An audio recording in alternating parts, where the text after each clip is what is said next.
Good morning children, let's start our last sections of lesson number 6 unemployment. जैसे कि कल हमने देखा था क्या क्या कॉजेज़ है, आज हम देखेंगे किस तरह से हम अनएम्प्लॉयमेंट को रिड्यूस कर सकते हैं। जैसे कि सबसे पहला पॉइंट आता है हमारा पॉपुलेशन कंट्रोल। जैसे कि सबसे मेन प्रॉब्लम हमने देखा था कि पॉपुलेशन कंट्रोल कितना है। जैसे कि high population growth rate of India has increase the problem of, अब ज़्यादा से ज़्यादा जैसे जैसे पॉपुलेशन बढ़ेगा वैसे वैसे अनएम्प्लॉयमेंट भी हमारे इंडिया में बढ़ते रहेगा, जो कि सबसे मेजर प्रॉब्लम काउंट कर सकते हैं हम। जैसे कि फास्ट पॉपुलेशन, आज हमारे इंडिया में पॉपुलेशन ग्रोथ बहुत तेज़ी से बढ़ता जा रहा है और उसी के साथ लेबर्स की डिमांडिंग भी बढ़ रही है, लेकिन उसी के साथ slow economic development, slow growth हो रहा है। अप्रोप्रिएट नंबर अगर हम देखें तो appropriate numbers of employment opportunity नहीं हो रहा है, मतलब एम्प्लॉयमेंट की अपॉर्चुनिटी हम क्रिएट नहीं कर पा रहे। तो इसके लिए effective step for the population control must be taken, और इसके लिए हमें सबसे मेन मुद्दा है कि हमें पॉपुलेशन कंट्रोल को क्या करना चाहिए, हमें कंट्रोल करने के लिए एक मेजर स्टेप लेना चाहिए, जिसकी वजह से जो population growth will come down और high rate of labour supply will reduce, और जिसकी वजह से लेबर्स की सप्लाई भी क्या हो सकती है, कम हो सकती है। अब जैसे कि अगर हम विद द पॉपुलेशन कंट्रोल, अगर लॉन्ग टर्म के लिए प्रोडक्टिव एज ग्रुप है 15 to 64 can be place appropriately. Mostly 15 to 64 age के लिए हमें ये पॉपुलेशन कंट्रोल होना बहुत ज़रूरी है। उसके बाद आता है increase in the rate of the employment development. अब उसके बाद आता है इंक्रीज, जैसे अगर हम इनिशियल ईयर प्लानिंग की बात करते हैं तो rate of economic development use to be low, अब यूज टू कम था, जैसे कि 3.5% था, जबकि economic development is continuously increasing at high rate. लेकिन हमारे कंट्री का जो इकोनॉमिक डेवलपमेंट है कंटिन्यूसली क्या हो रहा था, वो बढ़ते ही जा रहा था हाई रेट से compare, higher than the employment opportunity. लेकिन एम्प्लॉयमेंट को इतनी अपॉर्चुनिटी नहीं हो रही थी develop at higher rate, and problem of unemployment can be solve, जिसकी वजह से हम प्रॉब्लम ऑफ अनएम्प्लॉयमेंट हम सॉल्व कर सकते हैं। Agriculture sector, irrigation facility and other required facility should be increase and agriculture growth should be kept in high, और ये सब की वजह से एग्रीकल्चर की फैसिलिटीज़ को हम जो भी फैसिलिटी है वो प्रोवाइड करके उसको हम ग्रोथ रेट कर सकते हैं, और ये हमें सबसे ज़्यादा इंपॉर्टेंट हाई रेट में रखना चाहिए। मतलब effort should be made so that the advance of green, मतलब एफर्ट ज़्यादा ग्रीन रेवोल्यूशन में दिखाई देना चाहिए, ताकि हमारे स्टेट को भी अचीवमेंट हो सके डेवलपमेंट में और एम्प्लॉयमेंट अपॉर्चुनिटी इंक्रीज हो सके, जिससे हम अनएम्प्लॉयमेंट की प्रॉब्लम हम सॉल्व कर सकते हैं। फिर उसके बाद आता है हमारे पास employment oriented planning. Third point है हमारा एम्प्लॉयमेंट ओरिएंटेड प्लानिंग। अगर हम बात करते हैं सेकेंड ईयर 5 प्लान की, important was given to the development of public sector, mostly developing of public sector as a key of basic industry. Public sectors को ज़्यादा इंपॉर्टेंस दिया था। कैपिटल इंटेंसिव इंडस्ट्रीज वे डेवलप, कैपिटल इंटेंसिव ज़्यादा से developed हुआ था। Strong foundation of industrialisation was necessary, उस टाइम पे इंडस्ट्रियल का नेसेसरी, बहुत ज़्यादा फाउंडेशन नेसेसरी हो गया था। बट अगर हम प्रेजेंट सिचुएशन की बात करते हैं चिल्ड्रन, तो employment oriented planning is very important, मतलब एम्प्लॉयमेंट ओरिएंटेड के लिए भी प्लानिंग होना बहुत ज़रूरी है।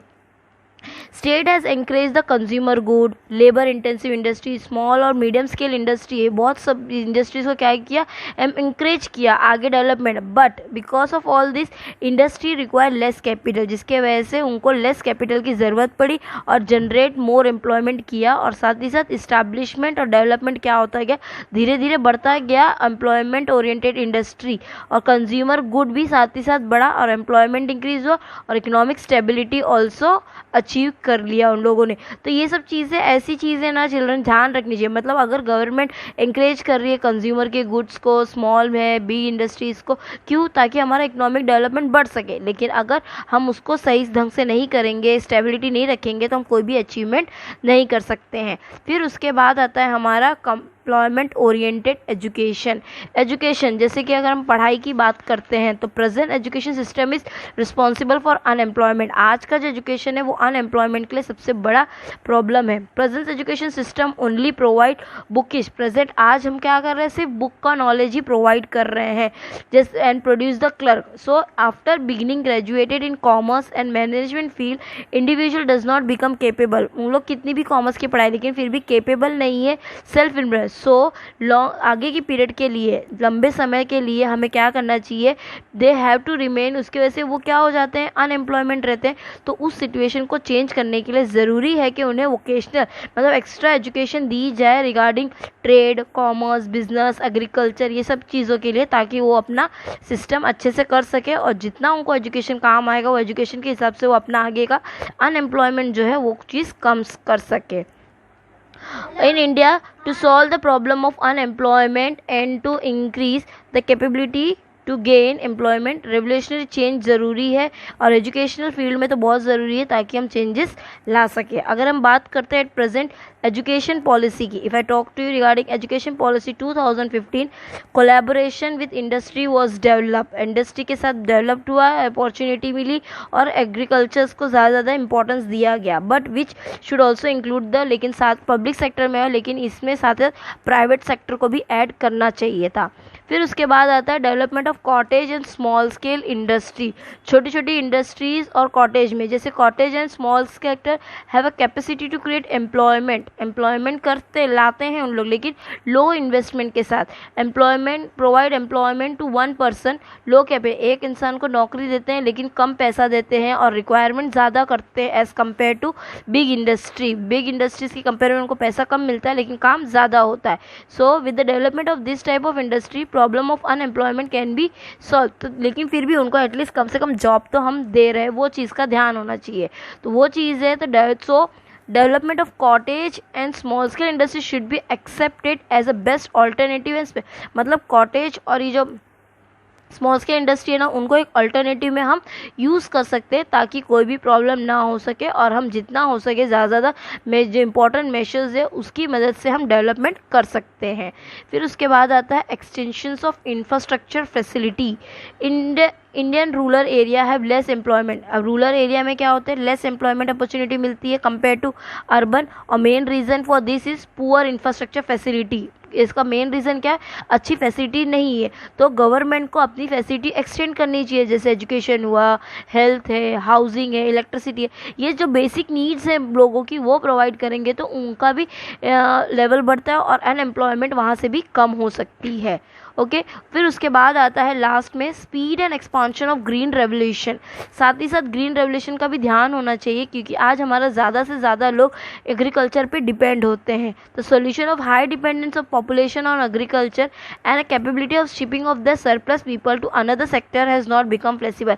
लेकिन आज वो चीज़ नहीं है, क्यों? क्योंकि high population growth in India depends on the population. जैसे मैंने आपको बताया कि आज का हमारा इंडिया का पॉपुलेशन किसके ऊपर डिपेंड है, एग्रीकल्चर का। तो उसलिए वो प्रॉब्लम सॉल्व होनी चाहिए और इसकी रूरल एरिया मोस्टली, और green revolution should be spread up, और ग्रीन रेवोल्यूशन रूरल एरिया में ज़्यादा स्प्रेड होना चाहिए मोर एरियाज़ में, ताकि अपॉर्चुनिटी एम्प्लॉयमेंट की सबको मिल सके। और एग्रीकल्चर सेक्टर्स जो है वो क्रिएट एम्प्लॉयमेंट देन इंडस्ट्री, और एग्रीकल्चर एम्प्लॉयमेंट की ज़्यादा देता है कंपेयर टू इंडस्ट्री। जैसे कि अगर हम बात करते हैं, if I talk to you, According to India, by investing 1 crore agriculture sector, 40,000 peoples can be employed। 1 crore अगर इन्वेस्ट करेगी एग्रीकल्चर में तो 40,000 को एम्प्लॉयड कर सकती है प्रोडक्शन, और जिसका इंक्रीज करके 5.7 में जा सकते हैं। वेयर बिग इंडस्ट्री अगर इन्वेस्ट करेगी 1 करोड़ ना, तो सिर्फ वो 500 लोगों को काम देती है। दैट मीन्स एग्रीकल्चर 1 करोड़ करके भी 40,000 को एम्प्लॉयमेंट की चांस देगी, और इंडस्ट्री क्या करेगी 500। तो हमें ज़्यादा से ज़्यादा ग्रीन रेवोल्यूशन हमारे एग्रीकल्चर सेक्टर्स में एक्सपांड करना चाहिए ताकि लोगों को ये काम मिल सके, और उनको इंकरेज भी करना चाहिए एग्रीकल्चर सेक्टर्स के थ्रू, ताकि वो अपने आप को एक अच्छा मोर एम्प्लॉयमेंट जिससे क्रिएट भी हो सकता है। अलॉन्ग विद दिस और भी ऐसे प्रोग्राम्स थे जो हमें प्रॉब्लम सॉल्व कर सकते थे। जैसे कि अगर हम सबसे पहले बात करते हैं, if I talk to you very first, तो वो आता है हमारा Mahatma Gandhi. First it is a Mahatma Gandhi national rural employment. Mahatma Gandhi ने स्टार्ट किया था 2006 में ये scheme, national rural employment guarantee start हुआ था। Objective of providing employment, rural area में सभी को, बैकवर्ड जो डिस्ट्रिक्ट है उसमें ज़्यादा से ज़्यादा तरक्की मतलब चेंजेस लाने के बारे में सोचा गया था, जो कि 2 अक्टूबर 2009 में। To make this program successful, government declare 2 February as employment day, और उसको सक्सेस करने के लिए गवर्नमेंट ने क्या किया, 2 फरवरी को एम्प्लॉयमेंट डे घोषित कर दिया, डिक्लेयर कर दिया और उसको उस दिन से बनाया गया। दिस मीन्स के मतलब at least 1 person from each family is given guarantee of getting the employment for 100 days in a year. मतलब हर गवर्नमेंट ने डिसाइड कर दिया कि हर जो भी बहुत पिछड़ा गांव है या घर है उनमें से एक परिवार को क्या करेंगी, जॉब देंगी 100 दिन के लिए पूरे साल में। मतलब 1/3 employment is reserve for the female under this scheme, जिसमें से 1/3 एम्प्लॉयमेंट क्या हुआ, फीमेल में कन्वर्ट हो जाते हैं। If labours are given employment beyond this distance then 10% etcetera wages. अगर लेबर्स को उनके बियॉन्ड से दिया तो उनको 10% एक्सेट्रा वेजेस भी दिया जाएगा, मतलब उनको एक्स्ट्रा पैसा भी दिया जाएगा। तो ये एक अपॉर्चुनिटी थी एम्प्लॉयमेंट गांधी नेशनल। उसके बाद आया पंडित दीनदयाल उपाध्याय शर्मा जैत योजना, जिसमें क्या डिसाइड किया गया कि 16 अक्टूबर 2000 ये स्टार्ट हुआ था 14 में। Objectives of this schemes were कि हेल्थ और security along with good management, skill development and welfare of the labour, unorganise sector और डेवलपिंग कंट्री। मतलब जो भी इंडस्ट्री डेवलपमेंट है, इंडस्ट्री एनवायरनमेंट है, उनको प्रोवाइड की जाएगी। फिर उसके बाद आया हमारे पास दीनदयाल उपाध्याय ग्राम ज्योति योजना, जो कि इंस्टेड ऑफ रूरल, मतलब ये जो प्रोग्राम था ये इसका मोटिव क्या था कि 24 आवर्स इलेक्ट्रिक सर्विस सभी, मतलब जैसे कहा था ना कि 24 घंटा लाइट की सुविधा दी जाएगी रूरल एरिया में, वो स्टार्ट किया गया था। फिर उसके बाद आया वापस दीनदयाल उपाध्याय ग्रामीण कौशल्या योजना। कौशल्या योजना में क्या डिसाइड किया गया था, और ये 25 सितंबर 2014 यानी 6 साल पहले स्टार्ट किया गया था, कि जिसमें सभी को एम्प्लॉयमेंट की, मतलब जो भी 18 से 35 जो 18 to 35 के ईयर के जो बच्चे हैं उनको जॉब वैकेंसी दी जाएगी और एम्प्लॉयमेंट की नौकरी दी जाएगी। फिर उसके बाद आया prime minister agriculture irrigation programme, जो कि स्टार्ट हुआ था 1 जुलाई 2015 में, जिसमें था कि सभी फील्ड को पानी दिया जाएगा, जिससे उनके काम में कोई रुकावट नहीं होगी और उनको जितना भी पानी चाहिए अपने खेती बाड़ी के लिए वो ईजिली उन्हें अवेलेबल हो सकता है। तो ये सब ऐसी चीज़ें थी जिसके वजह से आज गरीबी को हटाने, बेरोज़गारी को हटाने के बारे में गवर्नमेंट ने सोचा। And that is was the last topic of our chapter. I hope children आपको आज का चैप्टर क्लियर हुआ होगा, but along with this again I am telling you to follow your textbook for each and every point again, with go through each and every line of each point. Thank you.